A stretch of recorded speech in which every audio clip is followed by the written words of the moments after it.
Short demo on how to change the relay time on the Profilo keypad on relay 1.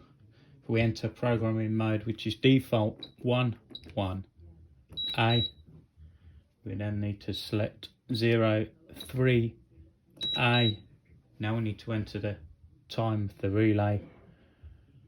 We're currently set at 10 seconds. We're going to change it back to 5 seconds, say 5, A. Then we scroll through until we get the double beeps. Then 5, 5, A to exit.